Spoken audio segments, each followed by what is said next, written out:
what you want, when you want it, where you want it. This is The Mesh. Footcandle Films. Film news and reviews from two guys who really like movies.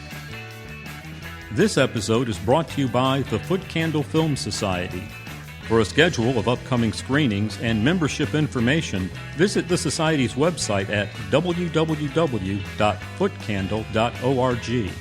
Hello everyone, welcome to Footcandle Films. This is our show here on themesh.tv. We talk about movies, we have some discussions about some latest films. We like to also give our recommendations of films we think you ought to be checking out online or renting somehow. And then we might even throw in a little movie news today. Although, Chris, today I do not think we'll have that much movie news. You know why? I think we've got stuff to talk about. It's because it's summer movie season, man. That's right. We got so many movies to review. We've actually got three main reviews to go through today. We're actually watching another movie, and we're going to review that as well. There's one on the screen right behind us, so we're going to be constantly just reviewing more movies as we go. You're right. Today is going to be kind of a big show, big summer movies. We got three big named big blockbuster movies to talk about. But before we get into our show and talk about what films we're going to be reviewing, just a reminder, this is Footcandle Films. This is our ongoing podcast here on the Mesh.tv, where we put out this show about twice a month right now. You can go back on the Mesh.tv and listen to any past show we've put out. You can go all the way back to the beginning, listen to every movie review discussion we've had since we started this show. And this is all put together by our film society, Footcandle Film Society, where you can learn a little bit more about the Film Society at footcandle.org. That's where you can see upcoming screenings that we're hosting in our area, but also some online discussions, and these podcasts that we're recording are available there as well. So Chris, the three films we're going to review today on today's show, since it is the big summer movie season, we've got three big movies to talk about. Okay. First up will be the latest Superman film, Man of Steel, followed by the latest Brad Pitt Zombie Fest, World War Z, and then rounded out finally by the apocalyptic. And let me make sure I can say that right. Apocalyptic. That's actually going to be a word that's going to come up a lot in several of our reviews today, I think. Sure, yeah. Apocalyptic comedy, This Is the End. I'm really expecting us to have some interesting conversations with all three because I know my opinions are all over the place on these three films. Excellent. We may throw in a little bit of movie news or a little bit of teasing on something else coming down the pike. And then we are always going to end up, like we do, with our online film recommendations. All this on this episode of Footcandle Films. So, Chris, you ready to get started? Yes. You got your water or drink or coffee in front of you, ready to go? Yes, I do. Awesome. So, first review. It's a bird. It's a plane. It's a big budget CGI extravaganza from the man who brought us Sucker Punch. Let's discuss the latest film adaptation of the Superman story in Man of Steel. My name is General Zod. I have journeyed across an ocean of stars to reach you. Your world has sheltered one of my citizens. He will look like you, but he is not one of you. To those of you who know of his location, the fate of your planet rests in your hands. To Kal-El, I say this. Surrender within 24 hours, or watch this world suffer the consequences. So, Chris, I am unabashedly a fan of the 1978 Superman film, the one that stars Christopher Reeve, Gene Hackman. Got you. You're familiar with it? Yes, it also has Otis, right? It does. Yes, Ned Beatty turning in a stellar performance as Otis. Yes. That film came out in 78. I was 6 years old at the time. Okay. So that really kind of hit me in the, I'm a little kid just eating up going to the theater now. It was like 5 or 6 years old when you really start going to the movie theater and kind of looking forward to big movies. Absolutely. So I was 6 years old. I can still remember going to see this movie in the movie theater. Cool. I remember being a little bored in the opening of the film because, it's a lot of the origin story, Krypton, Jor-El, the Phantom Zone. It got a little boring for like the first 30, 40 minutes or so. Gotcha. But then I remember just completely loving it by the time Superman came to Metropolis and started being a superhero. Gotcha. Everything, once he put on the cape, when he put on the tights, I'm sold. The rest of the film's great. Okay. Now, that film came out in 78. We've had 3 sequels, each of those with somewhat diminishing returns, although I will say Superman 2 I was going to say, is really, really close. Yeah. Really close to the original, but then 3, 4 just plummeted down. 3 was Richard Pryor? That was the Richard Pryor one. Okay. 4th one was the Something Quest about- for Peace. Okay, with Where like he, nuclear dude? man. Okay, Yes, the anti-Superman. Yeah. okay. I don't think I ever saw the fourth one, but okay. Wow. Yeah, they were rough. And then we had kind of an unsuccessful quote. I'm using the air quotes reboot. Unquote, by Bryan Singer, which technically wasn't even a reboot. It was really supposed to be a continuation of the original Superman film, but it was very disappointing. It was a big letdown, didn't really do too much. Any plans for it being the reboot that they were looking for the Superman franchise kind of got thrown out the window. Sure. So now it's time to bring Superman back to the big screen, and we've got it here with Man of Steel. Now, the director is Zack Snyder, he who has brought us Dawn of the Dead, 300, Watchmen, and Sucker Punch. Okay, so I'm 50% right now. 50%. You liked Watchmen. Oh, no. I didn't, well, okay. I did like Watchmen. I was going to say as far as 50 seeing what them. I've seen. Oh, seeing them. Okay, all right. Yeah. So you've seen half of his films, his filmography so Right. far. Well, okay, my youngest son, Nick, is 6 years old. He probably, hopefully, has not seen Watchmen. No, he hasn't. Okay. No. But I did take Nick to go see Man of Steel. Gotcha. All right, because I was 6 years old when I went to go see Superman. I thought, Man of Steel, let's take Nick to see it. Let's do it. Sure. So my question to you, Chris, try to put yourself in Nick's, my son Nick. I do. Try to put yourself in his shoes. He was actually a guest on New Stuff. That's right, he was. He's a budding Other podcaster podcast. himself. So my question to you is, do you think my 6-year-old Nick, do you think he had anywhere close to the same emotional response to the 1978 film that I did at 6 years old, based on what you saw? I think he probably had a pretty good reaction, with the exception of I don't think he would have been as bored with what you were describing as kind of the restlessness with some of the setup stuff. I was very impressed with this film because I felt like, they're trying to do a couple of things. They're trying to be original, tell a good story, and make a lot of money, okay? But they're also having to straddle that line between somehow telling the backstory for maybe some people that have magically escaped not knowing anything about Superman and how he came to the earth, or maybe didn't see those original movies you're talking about and didn't see the reboot that they tried to do.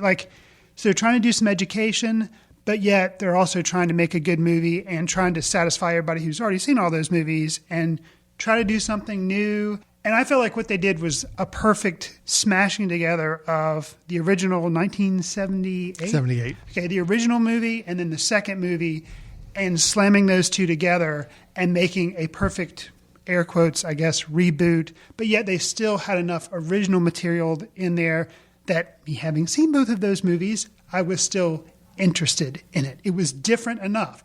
And actually, I'll throw in, it was kind of an interesting parallel in my mind while I was watching the movie to Star Trek Into Darkness.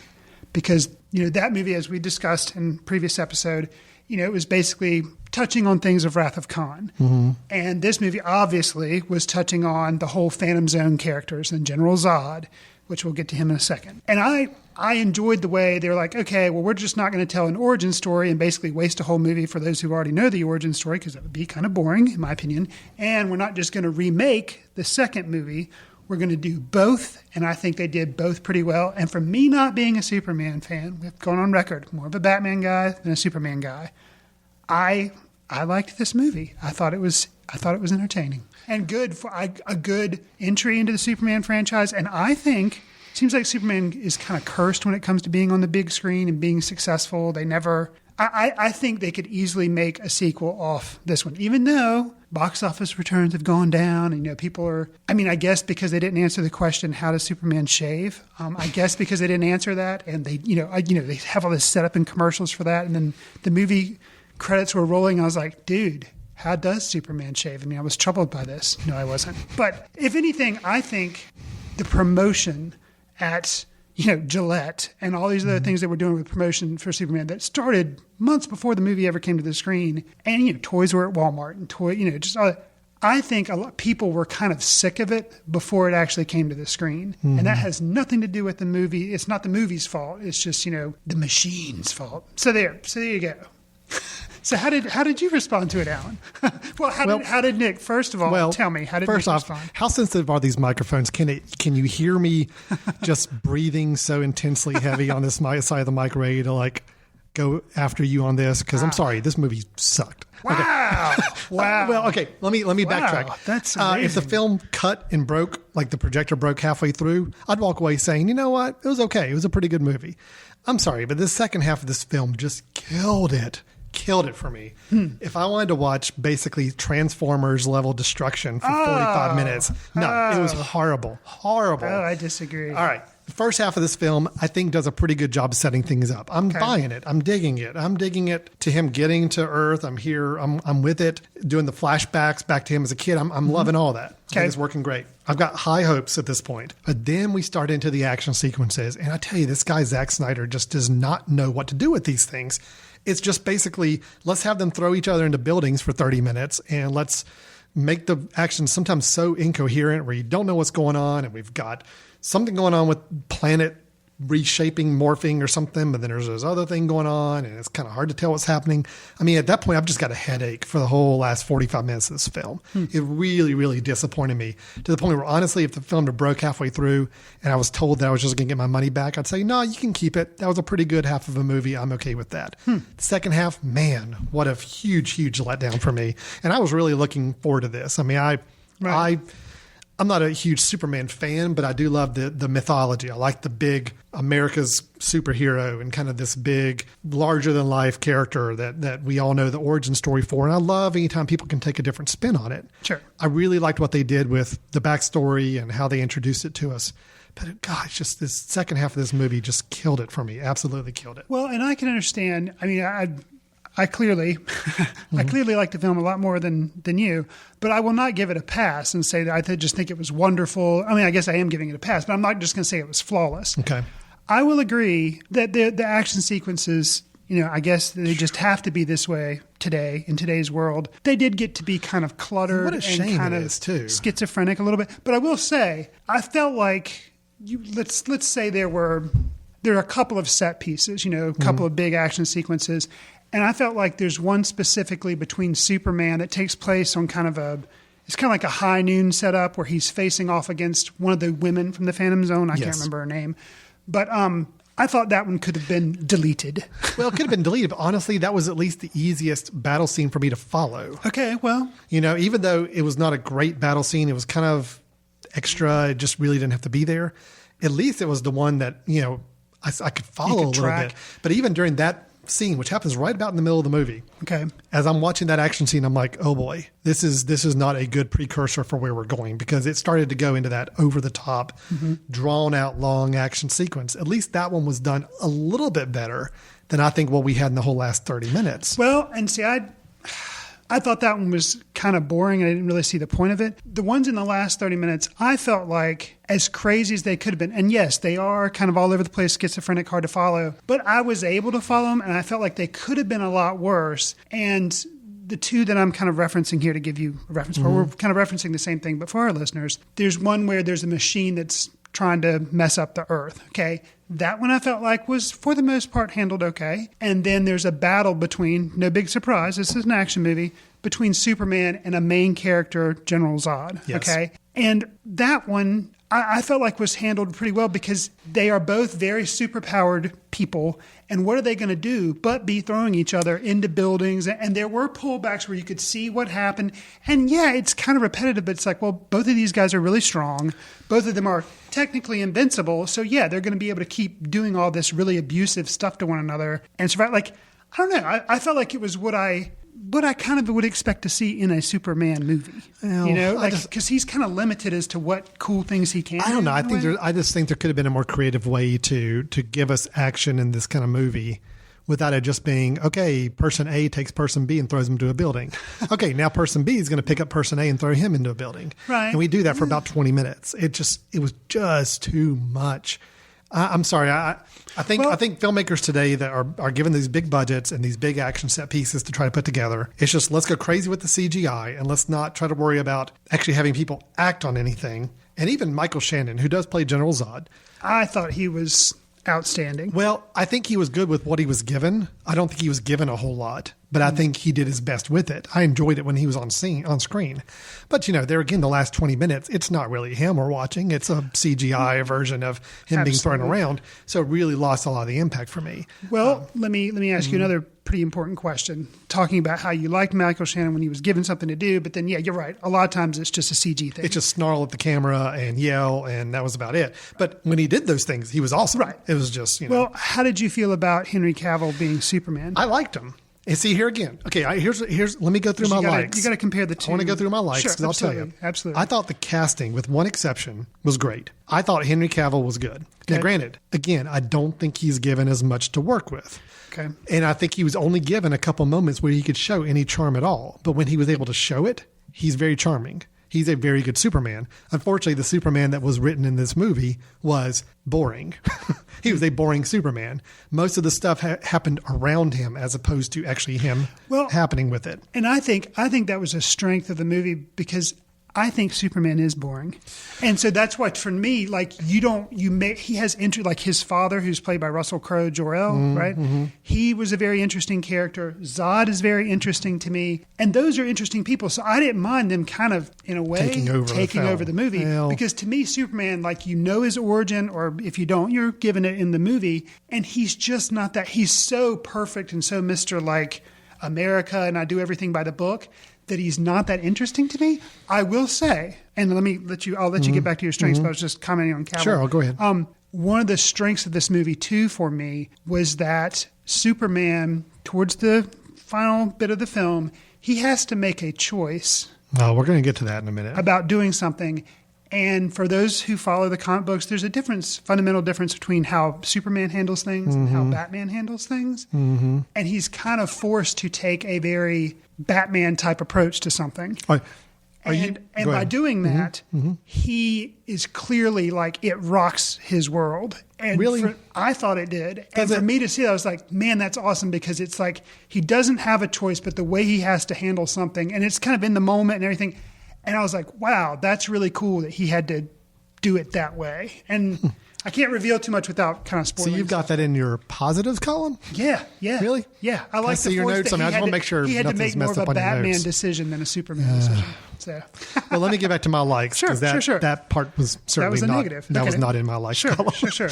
I liked Henry Cavill as Superman. I thought he was good. I wish he was given a little more ability to be charming, and I'll get to that in a minute, because I think that was probably a flaw with the movie, the way it was scripted in general. I do like the fact that it was more sci-fi than the other Superman films have been. Oh, man. Because, Superman's origin is truly sci-fi. Yeah. And I really liked the expansive story on Krypton. I thought the whole Krypton thing was really good. I did too. By the end of the Krypton sequence, I'm like, I'm totally digging this movie. You just wanted it to totally take place on Krypton. Well, I could have been happy with that. Yeah. But I could see that. The fact that they embraced that Superman is a sci-fi story. Absolutely. And the other movies kind of got the sci-fi out of the way in the first 10, 15 minutes and then let you just be guy in a cape doing some fun things. Now I get to a dislike about the same idea. But anyway, the first hour of the film, hour to 15 minutes, I'm still digging it. Okay. Gotcha. So from a like standpoint, they had the right elements in there. It was a good sci-fi story. Great opening exploratory storyline going on. Sure. I thought the casting was really good, except for one. I can't wait to find out who that is. And I'll get to the dislikes. It's a mystery. It had all the right elements. Got you. Everything's good at this point. So then we get to the areas where it just didn't work. I already mentioned the last half of the film. That's my biggest hang up, is just the last 45 minutes to hour. The huge, bloated, over-the-top action sequences. Just and I hear your complaint, and I can't totally dismiss it, because I can totally see where you're coming from. Well, and the fact is, too, it wasn't that it was just so much over-the-top CGI action that was, like, so just give you a headache. And this is going to sound so... I always try to tell people, you know what? It's just a movie. Don't get bent out of shape about what you perceive or what you see, or, it's all just make-believe stuff. But at the same time, the level of destruction that took place in the final part of this film, and Superman doesn't seem to care at all about the fact that thousands of people probably died. That's interesting. During this last last battle scene. Well, yeah. You got buildings toppling all over. You're referencing the thing with Zod going on. Oh my God, yeah. And it's like the last scene, again, no spoiler here. Superman prevails. Okay, I think we are okay saying that to some degree. Absolutely. At one of the last scenes is you've got the last remaining characters standing in what looks like a giant crater where most of the city has been leveled. You've got wanton destruction for miles and miles behind you. And they go up to Superman and say, "You saved us." And I'm thinking, really?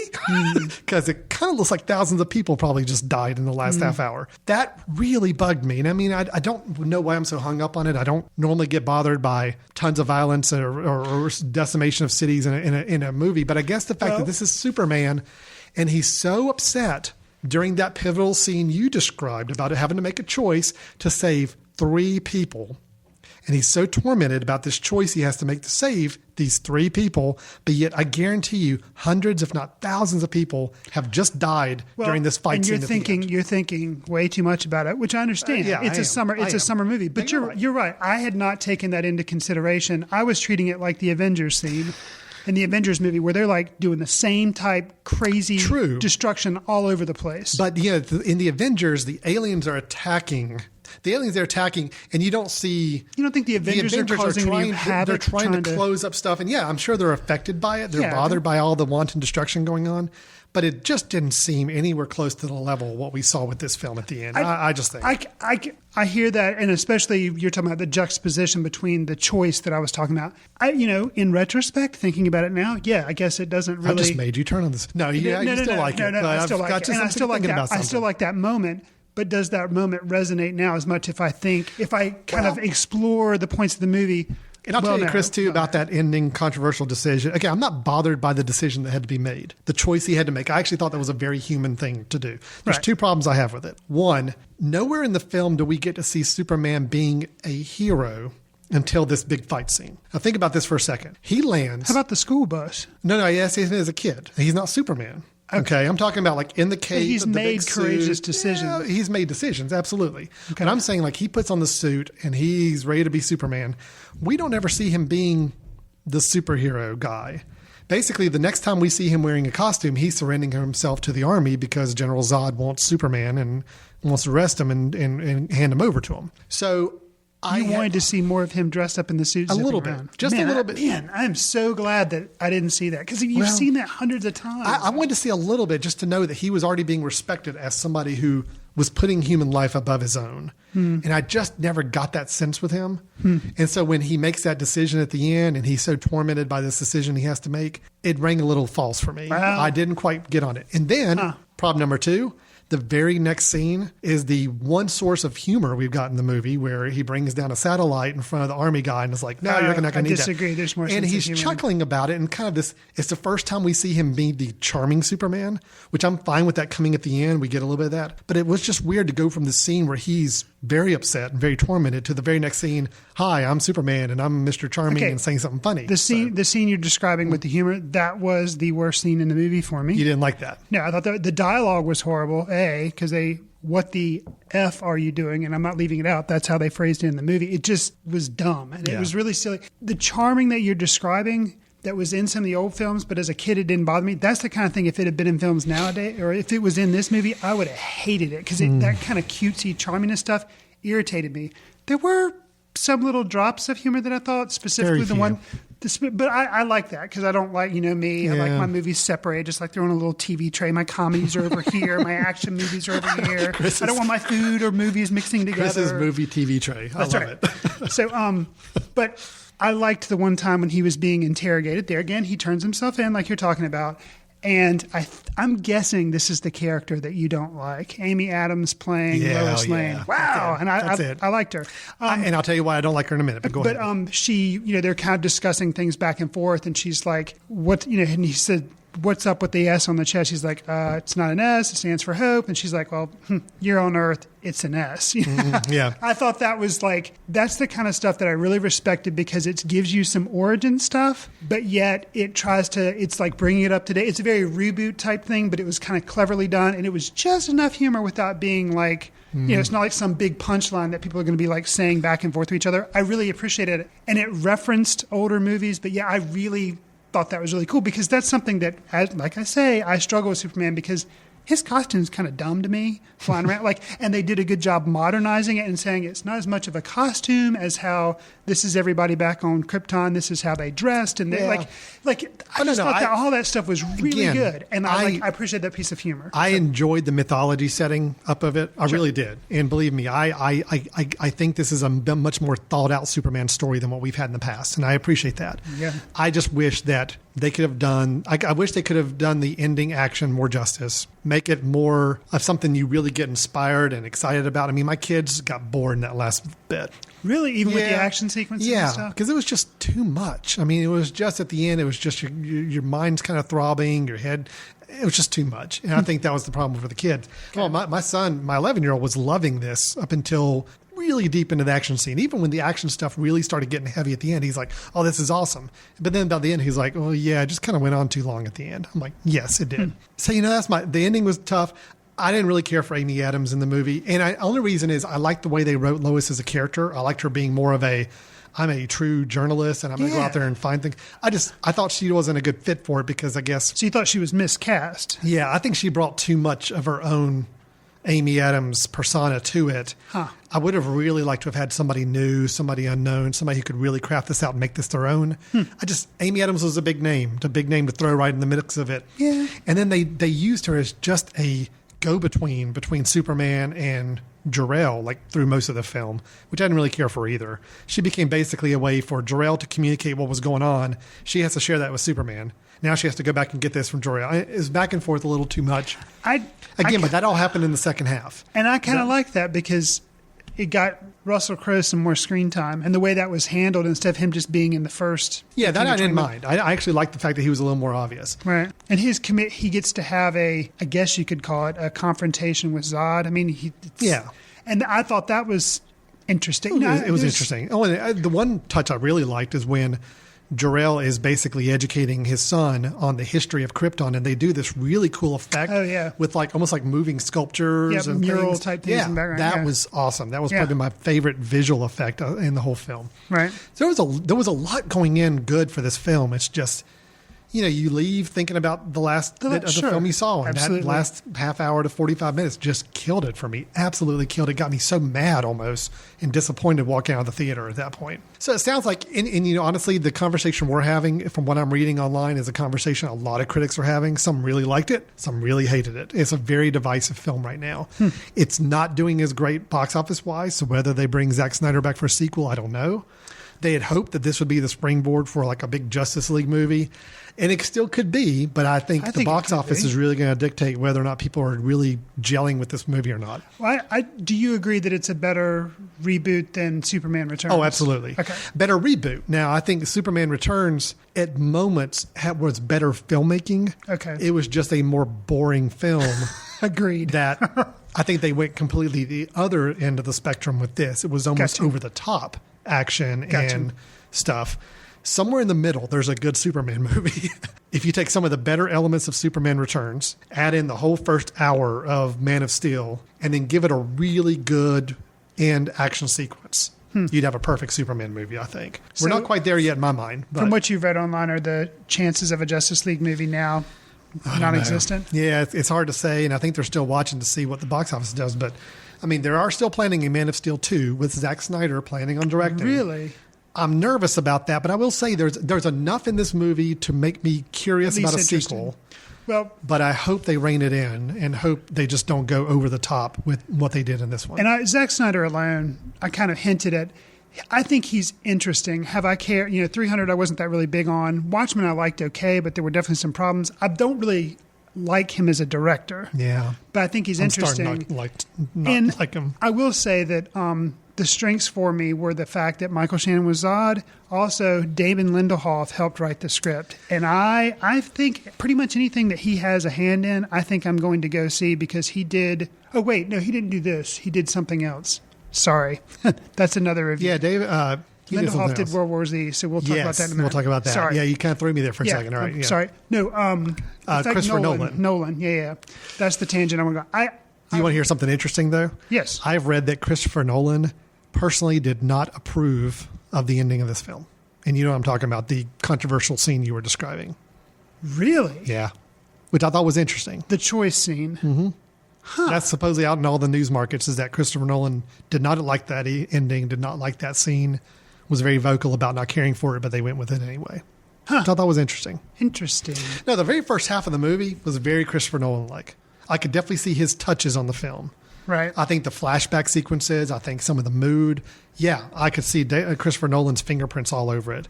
But the last half looked nothing to me like what he normally would do. And I hope that he'll have something to do with the sequel. I hope he has more to do with the sequel because I have a feeling he was more involved in the first half of this film. And that Christopher Nolan's not a huge over-the-top action guy. No, he's not. So that's where when this thing started to go off the rails, I think he had a little less control in that part of the script than he did at the beginning. So Okay. Whew. We still got 2 more reviews to do, Chris. I know. We got to pace ourselves. I knew this one was going to be a big one, though. That's okay. I gave us a little more time on this one.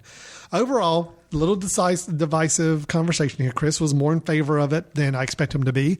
I was less pleased with it than he was probably expecting me to be. We were both a little on opposite ends there. But Man of Steel, we'd love to hear your thoughts on it. A lot of mixed opinions out there from what I can pick up on. We'd love to hear your thoughts both on any of the individual scenes or aspects of the film we talked about, or just in general. Who do you agree with more, or are you somewhere in the middle on this thing? We'd love to hear from you. Feel free to visit us on themesh.tv. There's a contact form. You can drop us a note, or you can go to footcandle.org where you can see what our Film Society's up to and jump in the conversation there as well. And I guess we'll both be putting our star ratings for this on letterboxd.com, which we encourage you to check out as well. So, Chris, let's move on to our second film. It's Brad Pitt. He's here to save us from the zombie apocalypse in World War Z. Terry, what is this? It's the same worldwide. Is anyone doing better than we are? We don't know. I'm scared. I need you to help him. You're asking me to leave my family. I'm not gonna force you. Don't pretend you're not well suited for the job. Baby. Tell the kids I'm coming back.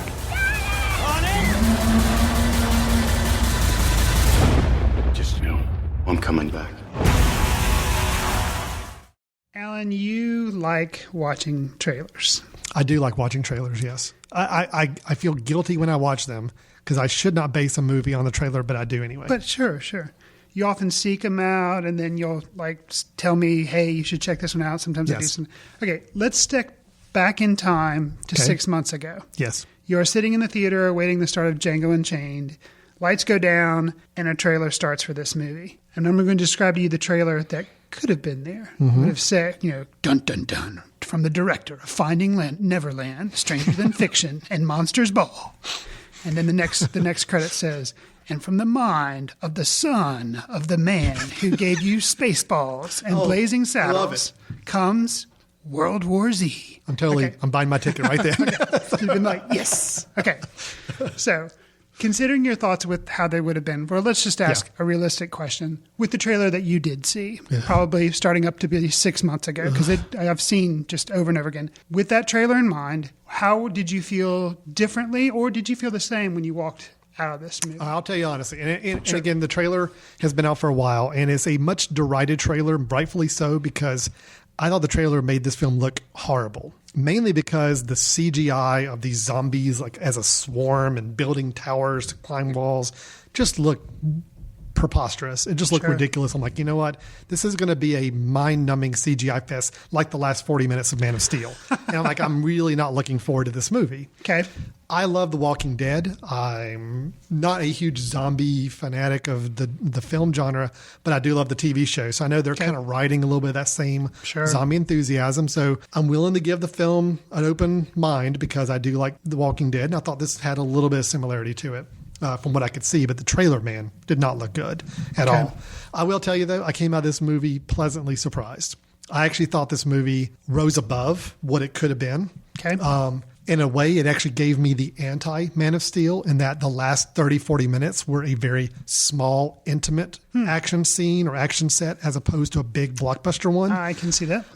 Which I appreciated. I can't say that the ending was great, but I did like the fact that they didn't go all, let's just throw every CG animator we've got at this and develop a giant big action scene, which they could have done. Absolutely. Overall, the whole film basically covers a zombie outbreak, and I love the fact that it really does start within the first 5 minutes. Oh my God, it started, and there's not a whole lot of, well, this is what happened, and this is how this got to be. It's basically like, oh crap, we're in the middle of New York City, and people are starting to turn into zombies, and that's it. Sure. I appreciated that. I appreciated them throwing us right in the mix of things, and I appreciate the fact that the CGI scenes we did see in the film were pretty much the same ones we saw in the trailer. There weren't a whole lot beyond the trailer. They really minimized this big action set piece sequence for more intimate stuff, more one-on-one, more personal danger and drama, which I really liked. That's more the kind of action films I like anyway. Sure. So you know what? It's not a perfect film. There's a lot of issues with it still, but compared to what I had going into this thing, I thought it was really good. I thought it was a good surprise. What do you think? I was along the same lines. You and I discussed it off air, kind of mockingly, like, oh, that trailer looks so horrible. It did. And all it looked like was a CGI fest. Yes. And I had absolutely no interest in seeing it. But then you and I decided, you know what? Why don't we do 3 movies? You know, it's getting decent reviews. Let's go see it. And I was like, okay. I am totally surprised that I like it as much as I do. Mm-hmm. And basically, like you're saying, they took a summer blockbuster and made the decision it's not going to be about the effects. The effects are going to be in there, Mm-hmm.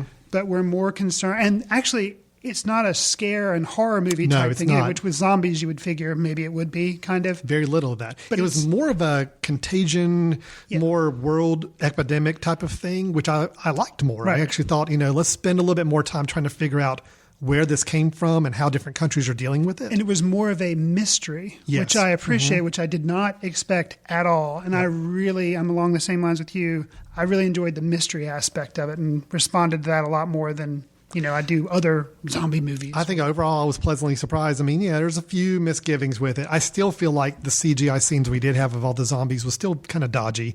If you spent too much time on them, which they didn't, luckily. Right. The whole way these zombies moved and the swarming mentality, I still didn't buy, and I still thought was kind of hokey. But at least the way it was presented in the film, it made more sense. Okay. It did not bother me to see a giant pile of zombies building on top of each other to scale a wall.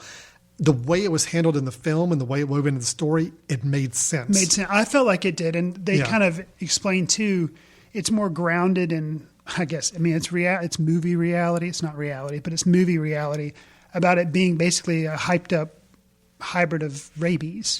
Yeah. And that was kind of, and like, I could see that kind of pack mentality and how things behave. Like it made it basically shut off all their inhibitions as well. So the idea of climbing on top of others to get to something, you don't think twice about it when you're in this zombie mode, where as a human being, we're like, ooh, that looks dangerous. I don't want to do that.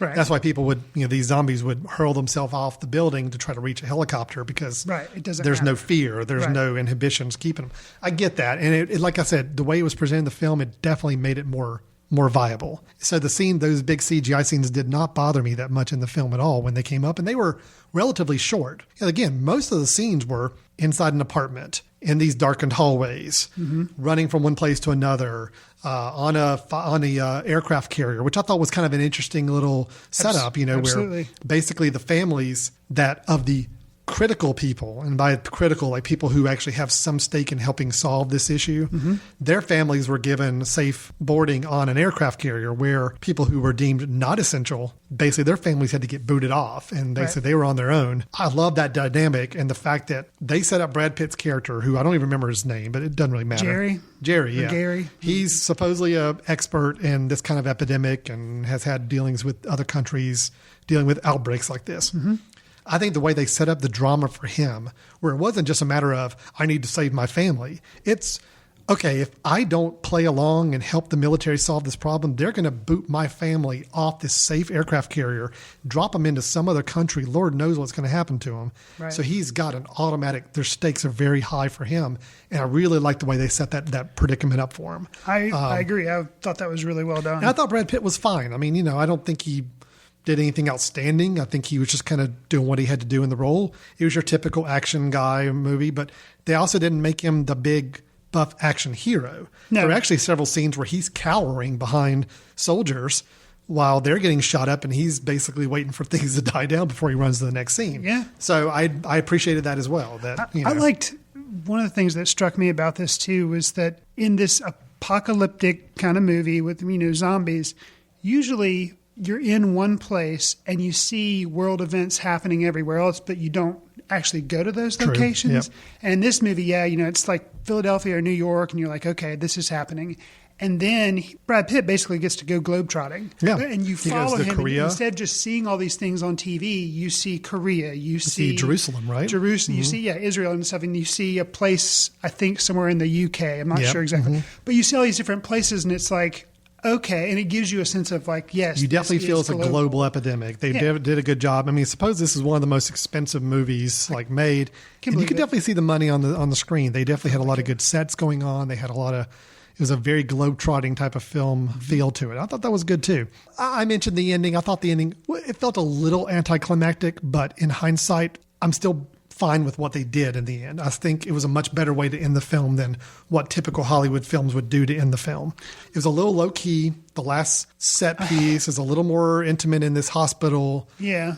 But again, given the choice between that and an over the top ending, I'm definitely fine with the more intimate one. Yeah. With the more intimate one that you're describing, I was on board with that. I really, I had two things with this film that I did not like. Otherwise, like you're saying, we've agreed on a lot of positive points. The very end of the film, like the last shot, like 5 minutes last shot, it's narrated, and that bothered me. And then it was just so franchise care setting up for a sequel. Yeah, I liked the last action scene, and that's you're saying that kind of turned it on its head. Where it happened was in a hospital or kind of like a research as facility. opposed to like a big CGI. Yeah, all that I liked. But the very last, 5 minutes or whatever, that bothered me. It did say, basically, we're letting you know there'll be a World War ZZ or whatever they're going to call it coming at some point down the road as long as this film does okay. Right. So. If they could have, I would have respected it much more if they could have just kind of capped it and made it its own thing. And then if they do a sequel, well, okay, because this one made money, but just not make it so blatantly obvious. Yeah. That was a little bit of a letdown. I agree with you on that. And acting-wise, I thought Brad Pitt was fine. As you mentioned, everyone else I thought did a good job. There was one character, I don't know his name, but I can describe him to you. He was the one that they were trying to protect, and he was kind of a professor type. He was the one weak link that and I don't know if they didn't have time to kind of examine him a little more, but he has some dialogue with Brad Pitt where they're flying on a plane. He kind of explains about virus and everything. What he was saying was okay, but his delivery of it was like he was going nuts or something. He was kind of like joking about things. And I'm kind of like, what's going on? Well, they didn't really flesh out that character very much. His time on screen handled. was fairly short, and he was kind of an odd one to throw in the mix there, like you did. All the other characters seemed pretty grounded in reality. He was a little more out there. And then you got David Morse, who was playing a guy locked up in a jail cell, almost unrecognizable. I mean, I thought he was pretty good. I thought he was good. And maybe he was trying to communicate the same kind of, we're screwed no matter what. It's kind of out of our hand. But I thought did a good job. Granted, it's David Morse. So yeah, David Morse is good anyway. Yeah. Well, it sounds like we were both pleasantly surprised by the film because, again, watching the trailer, I would not have given this movie, if I wasn't reviewing it for the show, and I think you're probably the same way, we probably wouldn't have gone to see it. Right. Yeah. Right. So I'm actually pleasantly surprised I did. Yeah. I'm actually kind of curious to pick up. I'm actually kind of curious to pick up the book. Supposedly the book is very different than the movie, but the premise is the same. It's just where the movie we're following this one guy. I don't know if that's quite the case with the book. If anybody's read the book and can tell us pros and cons, book versus movie, we'd love to hear you on that. To clarify the setup, Max Brooks wrote the book, and he's the son of Mel Brooks. That's right. The director was Mark Forrester, who did those films you mentioned in the setup. Correct. One of the last films he did that I remember was Quantum of Solace, the James Bond film, which I did not high like. On. So that was another reason when I saw the trailer, I'm like, really, I have no interest in seeing this film. But overall, pleasantly surprised. So, hey, if you like a little higher caliber action movie, a little more thought-provoking, a little more going for it, this is a good choice for you. Agreed. And they really didn't dwell on. I like the fact too that it wasn't this whole let's watch zombies chew people up. Nope. That was very minimal in the film. Not only because it was a PG-13 movie and they had to cut out a lot of that stuff, but that wasn't the point of the film. It wasn't to see how gory we can make it. It was we just want to prevent this outbreak. We want to stop this rampaging virus that's affecting everybody. So and I was really appreciative too. I kind of mentioned they weren't focusing on the horror or the scary stuff. There was an instance, and it wouldn't have been scary because you totally knew it was coming. There's an instance on an airfield where a character basically he dies. Yeah. And the way they tell is they're going to show that, and it's going to be with a propeller blade, and it's going to be very messy. And actually, that didn't happen. Mm-hmm. And from the way they were telegraphing, it was almost like, you think you know what's going to happen, and it doesn't happen that way. And I really appreciated that. Great. So. Wow. Well, I tell you what, for me saying how disappointed I am in Man of Steel and surprised I am by World War Z, this is a very topsy-turvy episode for me right now. So Understood. Let's see how we do going into our third film and final film review. We're talking about another apocalyptic film.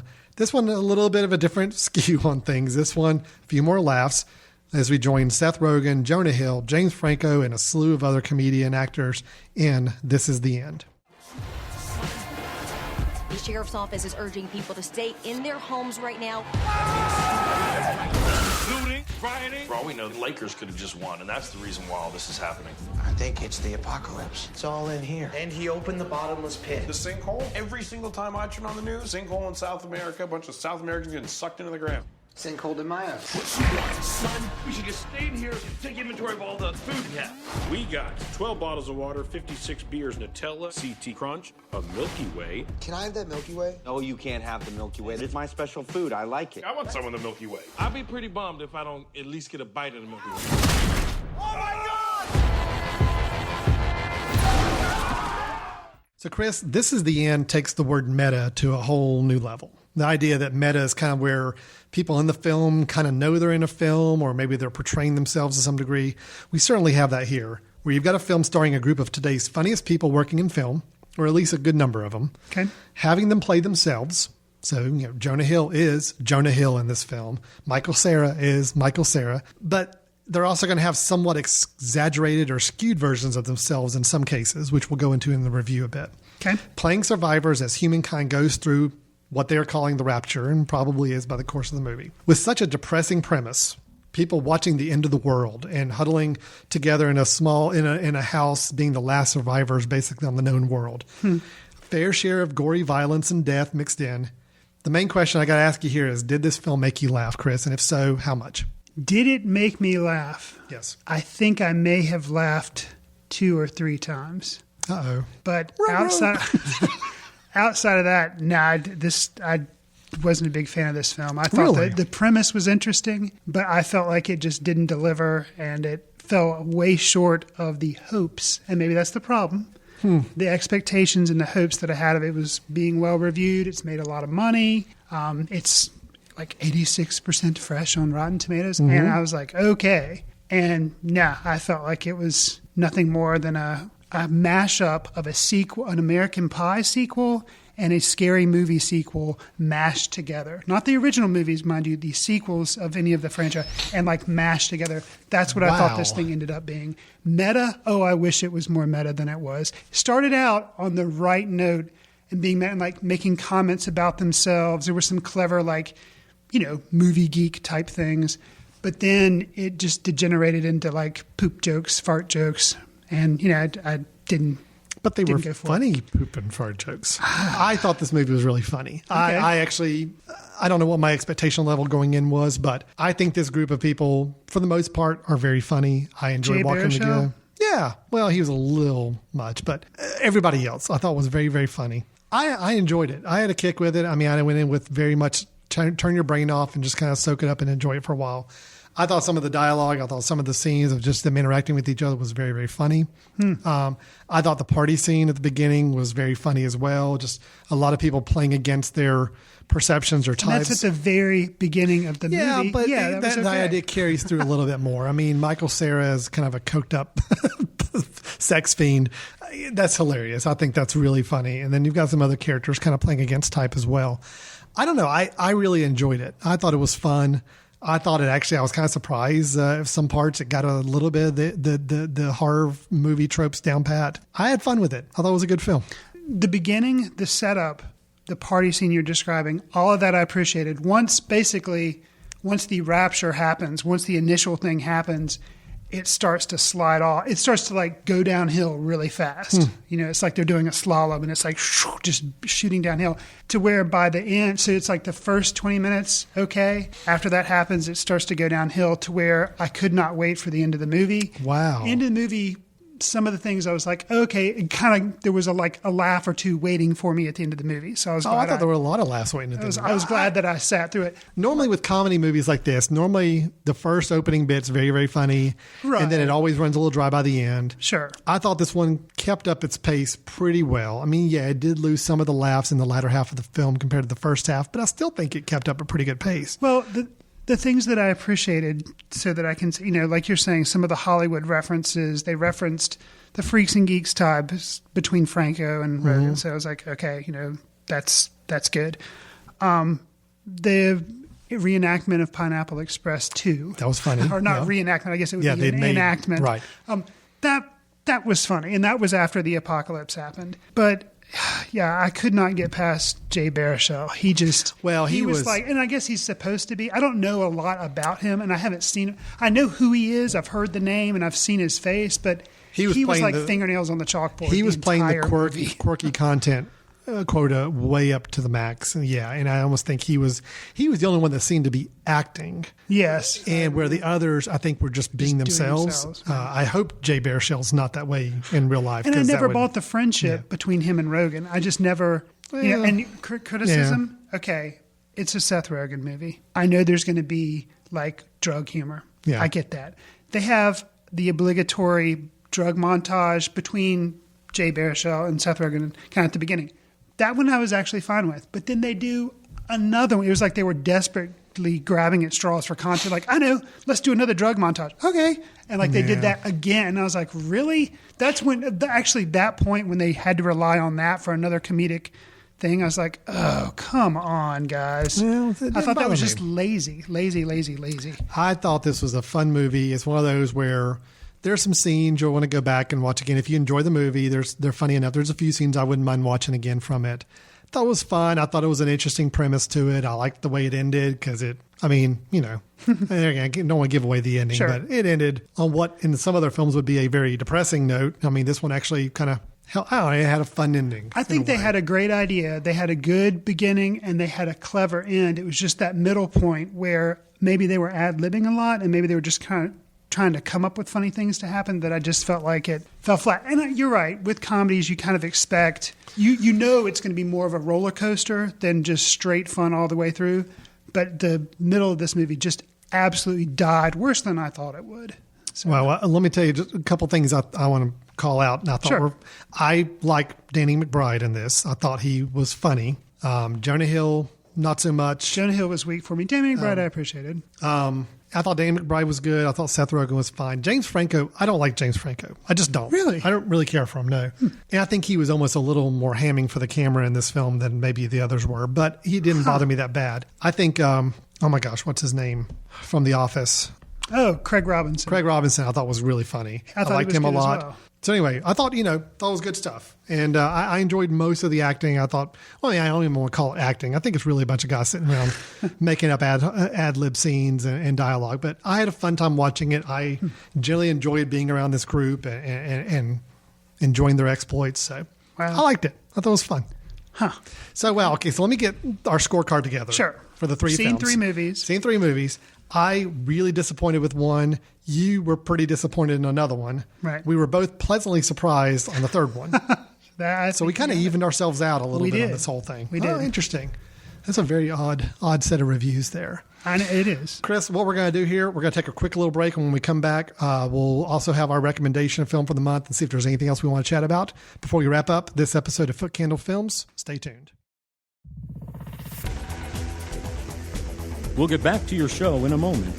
Just a reminder, you're listening to The Mesh, an online media network of shows and programs ranging from business to arts, sports to entertainment, music to community.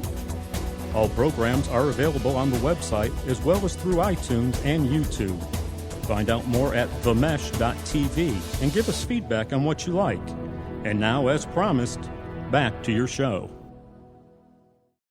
Welcome back to Footcandle Films. Chris, are you still awake? I mean, we went through three marathon film reviews there. It's the power of coffee and caffeine. Yeah, exactly. The coffee, caffeine is kicking in. We're still ready to go. We are going to do a few more things here in this week's episode to cap out the show. We are going to end a little bit here with our online recommendations of the month, films we think you ought to check out and watch that are maybe available online through streaming or iTunes or some other vehicle. But before we do, Chris, we typically try to squeeze in a little bit of movie news. We're running a little long today with all the reviews we did, but you did have one item I think you wanted to bring up or at least talk about, right? I did.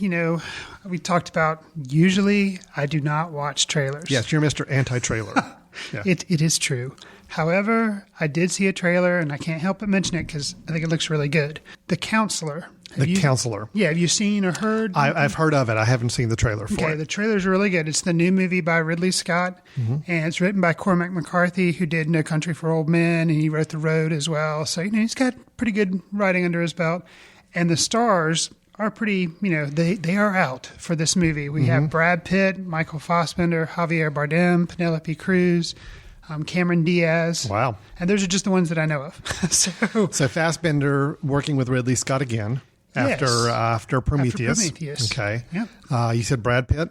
Yes. In there. Interesting, Cameron Diaz and Penelope Cruz kind of doing the Vanilla Sky reteaming. So yeah. Yeah, interesting there. But okay, so Ridley Scott, of course, his last film was Prometheus, right? I believe, which you unabashedly a big fan of. Yes, absolutely. I was pretty favorable on it. I mean, I didn't love it, but I thought it was pretty good. All right, it should be interesting. What's the premise of the film? Well, and it's very vague because I don't know if it's even coming out this year. This is an early trailer. It was a teaser trailer, which there again, usually I don't go for when I see the trailers in the theater. So this is not even in theaters yet. But basically, the storyline, according to IMDb, is a lawyer finds himself in over his head when he gets involved in drug trafficking. So we know, because of the credits on IMDb, the lawyer is Michael Fassbender. So he's the counselor. So he kind of gets embroiled in this, and it turns out to, kind of get in over his head, and it's probably going to be kind of crazy. It looks like from the trailer that Brad Pitt plays kind of like a drug dealer who's kind of like, dude, you don't know what you're doing, talking to Fassbender. And Javier Bardem, from the way he looks kind of crazy, he looks like he may also be a drug dealer. Wow. So it looks good. And the way it was shot looked very, what was that, Deakins, forget his first name. Roger. Thank you. Roger Deakins. It looks very Roger Deakins, No Country for Old Men. It has that feel to it. So I'm excited. I think it's going to be one to check out. Good. Well, I love Ridley Scott. I mean, I've been a fan for years, back to Blade Runner and so many other films of his that I really, really enjoyed. I mean, I know Gladiator gets dumped on a little bit. People sometimes feel like it's a little, I love Gladiator. I think it's a great movie. I think it's a good movie. So, I'm on board. I mean, he's had a few misses here and there, but I think he's still turning them out at a good pace right now, some good quality films. So, and I'm a big fan of Fassbender. I'll pretty much see anything he's in right now these days. He hasn't had a misfire that I've noticed yet as far as his work. So great. That sounds interesting. Well, one other trailer, I'll just, since we're talking trailers a little bit, just throw out there. And I know I forced you to watch this trailer, even though I know you're anti-trailer, but The Wolf of Wall Street is the new Martin Scorsese film.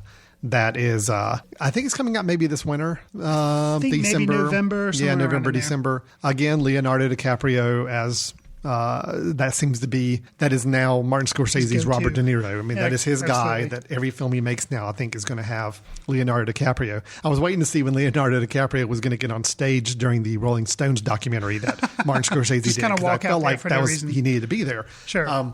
But this one looks like it's more of a modern day telling of some of the corporate greed of Wall Street type of story based on a book. The trailer is very well done. A very exciting trailer. Of course, it's a trailer. I kind of see them as their own little pieces of art. And the trailer itself was a well-made trailer. Agreed. Whether it's going to translate to a full-length good movie, I don't know. We'll find out soon. But I do encourage you, if you do like watching trailers, unlike Mr. Chris here, and you like Martin Scorsese films or just like to see a good, energetic trailer, well cut, well placed with music, that's the one to check out. I agree. It was a very good trailer. And I'm on the same beam with you about things being trailers can be works of art. And I think that's where I'd rather not have my expectations built up, because then I just really get disappointed in movies.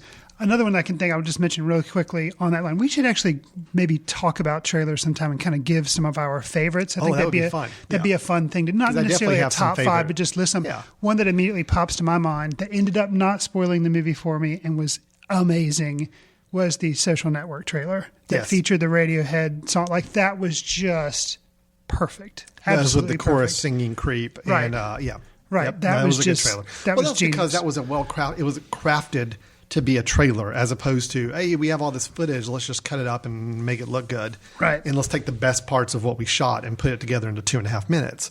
When they really put care and attention into a trailer, it pays off and it's memorable. Yeah. I've got a few others too, but you know what? Let's make that a news item for one of our upcoming episodes. And I'd just like to mention briefly just a concern that I can maybe predict for that movie. I think the movie probably will be good. It is Martin Scorsese.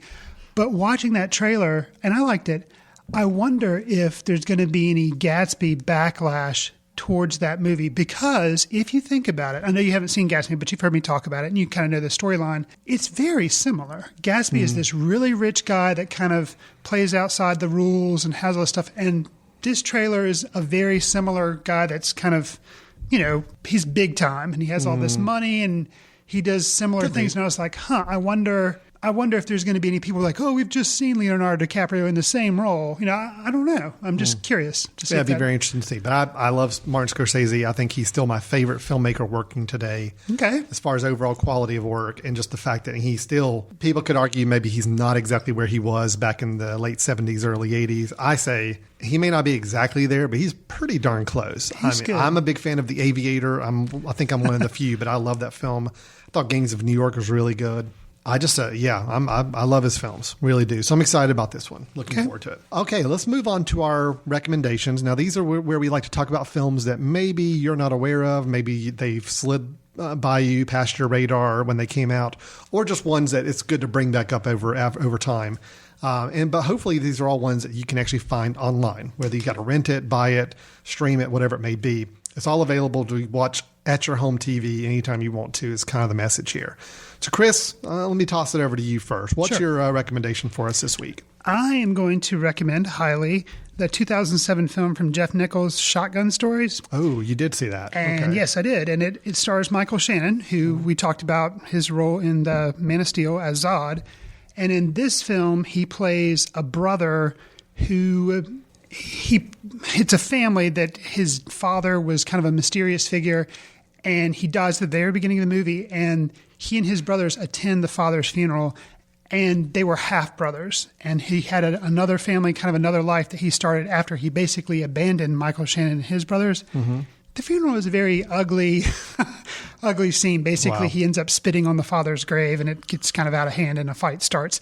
And basically, in a way, it's kind of like a Shakespeare tale told in modern day Arkansas, because you can tell like things aren't going to go well. There's going to be a fight and things get out of hand, and it's really well done. But obviously it was 2007. It was one of Jeff Nichols. I think it was his first film, so things are very low budget and indie. But man, is it good? I can't recommend it enough. Okay, so that's with Jeff Nichols. Yes. That was his first film. Yeah, and we talked about Mud, which is his most recent one. And we also did a review of Take Shelter. This is true. A year or two ago when that came out. So is that all three of the films he's come out with? I believe so. Each starring Michael Shannon. You're in favor of. You're a big fan of. Yes. Great. Well, Mud. We talked about Mud already, and I'm still, as I look back through my films for the year so far, that's still coming up as one of the highest rated films for me of ones I've seen. So, yeah, it has made me want to go back and check out Shotgun Stories because I haven't seen that one yet. And it's available streaming on Netflix and also purchase or rent in iTunes. So I highly recommend it. Perfect. Very nice. Okay, mine is completely a 180 from yours.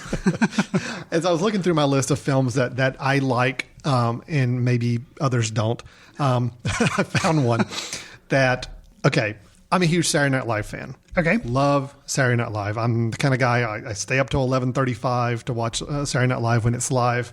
I've even got my 11-year-old kind of excited about it a little bit. Sometimes he'll even try to stay up with me to watch at least the first few minutes. Sure. I can tell you quotes from skits. I mean, I love live skit comedy shows. Okay. But when Saturday Night Live tries to go into movies, it can be dangerous. It can be dangerous. Mostly misses. A few hits. You got your Blues Brothers. You got your first Wayne's World. A few that work out pretty good. Most of the time, though, they're very forgettable. Try to take this one skit idea and develop it. Do you like Night at the Roxbury? No, I'm not going to mention that one. I've actually never seen that one. Okay. I hated the skit as it was in Saturday Night Live. I had no desire to see that for 90 minutes. Okay. No, I am talking about the film MacGruber. Oh. All right, so let's just kind of hang with me here. I've heard that's kind of polarizing, too. Yeah, it is. MacGruber was an ongoing skit on Saturday Night Live where it's basically a takeoff on MacGyver. Gotcha. It's the guy who can solve anything with just some paper clips and erasers and whatever he can find laying around. This idea that he can take these things and make a bomb out of it or something like that. So they had this ongoing gag skit on Saturday Night Live where it's just a quick... They're right in the middle of a crisis. A bomb's getting ready to go off unless he can do these things. And it's a very quick little gag. It was funny the first few times you saw it.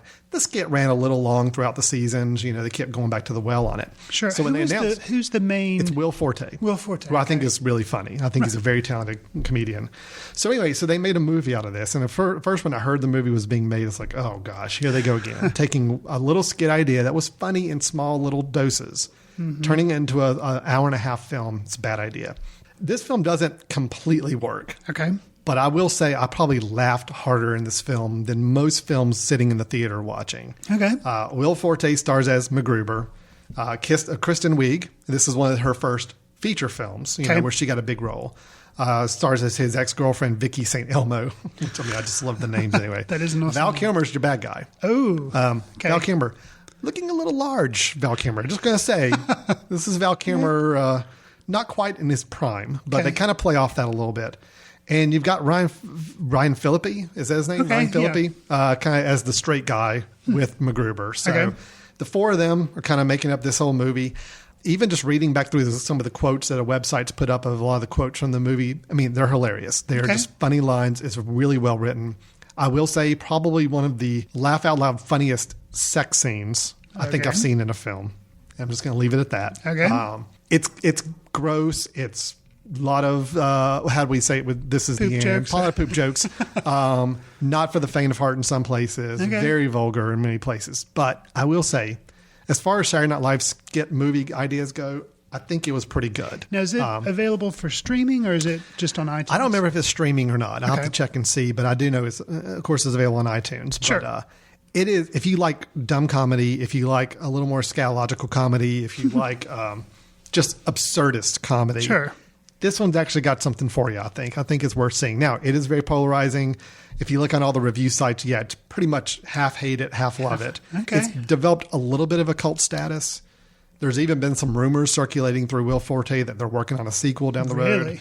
But he's even joked and said that if they do the sequel, it's going to be the lowest budget movie ever made. Like, basically, we're going to make it for nothing and just get it out there, which I like that as well. So cool. I'm interested in that. I'd totally forgotten about it. It plays pretty well with the common tropes of he's a recluse hero that used to be a big hero, but now he's gone to like some India country out in Middle East to worship and hang out with Buddhists or whatever, and has to be brought out of retirement. Okay. They totally play with all those typical action hero trope things. And interesting. I will say, and I'm not going to spoil anything, but it's just I think one of the most cleverest things is they do a whole montage early in the film where he has to assemble his team. Okay. The whole thing is you get to put together your team. And he's like, I want the best. And he's like, I'm going to pull together my old classic team and we're going to go out and help do this.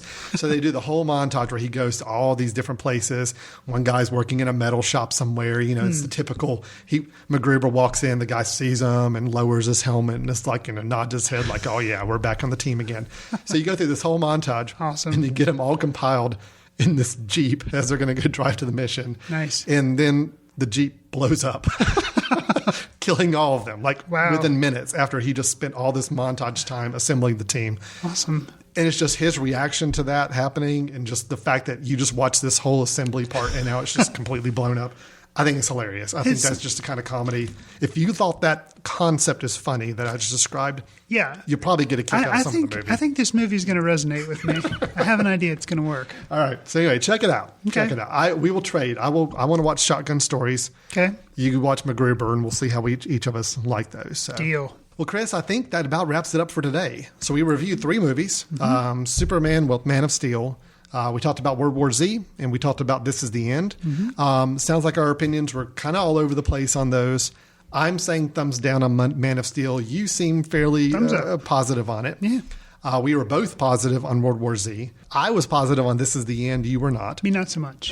So we got a little good mixture there. We talked a little bit about Ridley Scott's latest movie coming out soon. And then we also talked about our 2 recommendations, MacGruber and Shotgun Stories. Sound like a pretty good, well-rounded episode there. I feel pretty good about stuff. So what we'll do is we'll get back together here in a couple more weeks. We'll have some more films to review. We'll have some more things and things to talk about in the film community or movie world. But until then, you can always go back and listen to any of our older episodes or just go back and reference anything we talked about in previous episodes by visiting themesh.tv. That's TheMesh.tv. Go there and you can check out not only Footcandle Films and see our past archives, but also check out any other show we've got on the Mesh Network. We've got everything from business shows, entertainment shows, education, music, everything you can imagine. We've got some shows to cover those, sports, a lot of good shows to cover. So you just go on the website, you find the show you like, you look at the episodes, you play them right there in your web browser. Or you can always go to Apple iTunes and download the episodes, or even better, subscribe to the show. We would love to have you subscribe to this show, Footcandle Films, in iTunes or any other podcast reader that you use. By subscribing, what that basically means is that every time we put out a new episode, it gets pushed to you automatically through your podcast player. Makes it easy. Makes it easy. You don't have to go to the website and try to find it or see when we post a new episode. It gets pushed to you automatically. So just go to iTunes, find Footcandle Films, hit the subscribe button, and that way you're guaranteed that every time we put out a new episode of movie goodness, it is going to get pushed right to your computer without you having to do a single thing. So with that, we're going to wrap it up. If you got any comments or questions for us, you can reach us on themesh.tv through the contact form. Also, go check out footcandle.org and see what kind of film screenings we're doing here in Western North Carolina.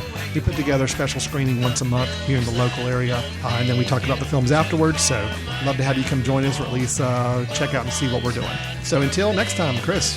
See you in the ticket line. All right, take care, everyone.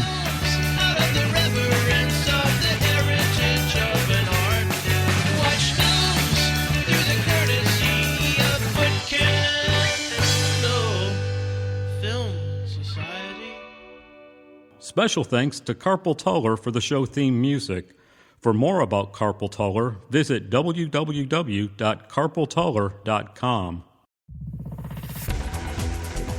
You've been listening to The Mesh, an online media network of shows and programs ranging from business to arts, sports to entertainment, music to community. All programs are available on the website as well as through iTunes and YouTube. Check us out online at themesh.tv. Discover other network shows and give us feedback on what you just heard.